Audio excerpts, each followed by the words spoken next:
എന്തോന്നടേ രാവിലെ തന്നെ നനഞ്ഞ കോഴിയെ പോയിരിക്കണം. സ്മാർട്ടായിട്ടിരി. എന്തുവാ ചേട്ടാ, ചേട്ടന് നല്ല കാര്യങ്ങളൊന്നും സംസാരിക്കാനില്ലേ? എപ്പോഴും ഇങ്ങനെ ഇറിറ്റേറ്റ് ചെയ്യുന്ന എന്താ സംസാരിക്കുന്നത്? എനിക്ക് ഇങ്ങനെയൊക്കെ സംസാരിക്കാൻ പറ്റും. ഏട്ടത്തെ ഇവിടെ ഇല്ലാത്തതിന്റെ അഹങ്കാരം നല്ല രീതി ഏട്ടൻ കാണിക്കുന്നുണ്ട് കേട്ടോ. ഞാൻ പറഞ്ഞതേ ഉള്ളൂ. അതൊന്നും അല്ല. അല്ല, നിനക്കിപ്പോ വിഷമിച്ചിരിക്കാനുള്ള കാരണം ഞാൻ പറയട്ടാ. സുരഭി ഇവിടെ ഇല്ലാത്തോണ്ടല്ലേ.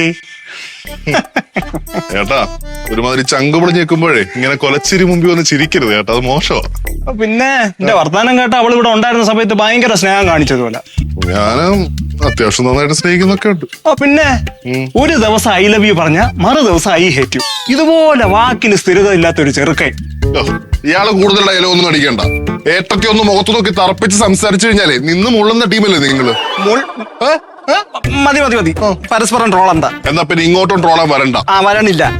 ഒന്നാമത് ഞാനിവിടെ അവള് ഇല്ലാത്തതിന്റെ വിഷമത്തിയിരിക്കും. അപ്പോഴാ അയാള് എടാ നിന്നെക്കാളും കൂടുതൽ അല്ലാതെ വേണ്ട, കൂടുതൽ ക്രിസ്മസ് കേക്ക് കഴിച്ചതിന്റെ പരിചയത്തിൽ പറയുക. ഈ ഭാര്യമാര് അവരെ വീട്ടിൽ പോയി നിൽക്കുന്ന സമയമാണ് നമ്മൾ ആഘോഷിക്കേണ്ടത്. എടാ അത് സ്വർഗമാണ്. മനസ്സിലായില്ല ശരിക്കും പറഞ്ഞു കഴിഞ്ഞാ. എടാ അവരവരെ വീട്ടിൽ പോയി നിൽക്കൂലേ, അപ്പോഴല്ലേ നമുക്ക് സമാധാനവും സ്വസ്ഥതയൊക്കെ കിട്ടുന്നത്. ഈ എല്ലാ ഉത്സവവും കൂടെ ഒരുമിച്ച് വന്ന എങ്ങനെയായിരിക്കും? ഓണം, ക്രിസ്മസ്, ദീപാവലി എല്ലാം കൂടെ നീ ഒന്ന് ആലോചിച്ച് നോക്കിയേ. അത് ആഘോഷിക്കണമെന്നാണ് ഞാൻ പറഞ്ഞത്. അതായത് ഈ ജയിലിൽ നിന്ന് ഇറങ്ങിയിട്ട് ഈ ജീവപര്യന്തം കിട്ടിയിട്ട് പരോളിനിറങ്ങി ഗോവയ്ക്ക് പോകുന്ന പോലെ അല്ലെ? ഞാൻ ഉപദ്രവിക്കേണ്ട കാര്യമൊന്നുമില്ല. അല്ല, പറഞ്ഞതാ. സത്യം പറഞ്ഞാ അടിപൊളിയാണ്. അപ്പൊ അത് നല്ല രീതിയിൽ നമ്മൾ ആഘോഷിക്കണ്ടേ? ഏട്ടൻ പറയുന്നതൊക്കെ ശരിയാ, പക്ഷെ നമ്മൾ ഇവിടെ ഇരുന്നിട്ട് എങ്ങനെ ആഘോഷിക്കാനാ? എപ്പോഴും ഈ മുത്തോണ്ടുണ്ടാക്കി തരുന്ന ദോശയും സാമ്പാറും പിന്നെ അമ്മയുടെ ഉപദേശം മാത്രല്ലേ ഉള്ളൂ. അതും ശരിയാണ്. അതും ശരിയാ. പക്ഷേ നമ്മൾ അതുക്കും മേലെ നോക്കണം. അതുക്കും മേലെയാണെങ്കിൽ നമുക്ക് മേലോട്ട് പിടിക്കേണ്ടി വരും. എടാ കരുന്നാക്കെടുത്ത് വിളക്കണ്ടേ? ഒരു ഐഡിയ പറഞ്ഞു തരുമ്പോ കാഞ്ഞ് മുകളിലോട്ട് പോണ കാര്യമാണ് പറയണേ. ചേട്ടന് ക്രിസ്മസ് എത്ര കേക്കാ കൂടുതൽ തിന്നെന്ന് പറഞ്ഞേ?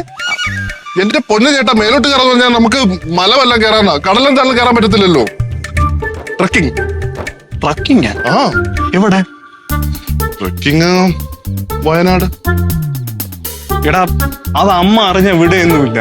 നിനക്കറിയാലോ അമ്മയുടെ സ്വഭാവം. അമ്മയുടെ അടുത്ത് നമ്മൾ വേറെ എന്തെങ്കിലും കള്ളം പറയണം ചേട്ടാ. എന്നൊരു കാര്യം ചെയ്യാം, അമ്മയുടെ അടുത്ത് വയനാടല്ല പൊന്മുടിയിലാണെന്ന് പറയാം. ഇയാള് ഒരു മണ്ടനായി പോലും. ഞാൻ വല്ലതും പറയും കേട്ടോ. എന്റെ പൊന്നായിട്ട് നമുക്ക് വേറെ എന്തെങ്കിലും പറയാം, വല്ല അമ്പലങ്ങളോ അല്ലെങ്കിൽ അതുപോലത്തെ സ്ഥലങ്ങള്. അമ്പലം എവിടെ? അമ്പലം ആലോചിക്കാം. പിങ്കി അതൊക്കെ വിശ്വസിക്കൂ? വിശ്വസിപ്പിക്കാന്നേ. ഉറപ്പാണല്ലേ? ചേട്ടൻ കൂടെ കട്ടയ്ക്ക് ഇത് നടക്കും. എന്നാ നോക്കാം. ഫ്ലവേഴ്സ് ഒരുക്കുന്ന കാഴ്ച വസന്തം യൂട്യൂബിൽ പ്രേക്ഷകർക്ക് ലൈവായി കാണാം. ഫ്ലവേഴ്സ് കോമഡിയിൽ ജോയിൻ ചെയ്യൂ, ആസ്വദിക്കൂ.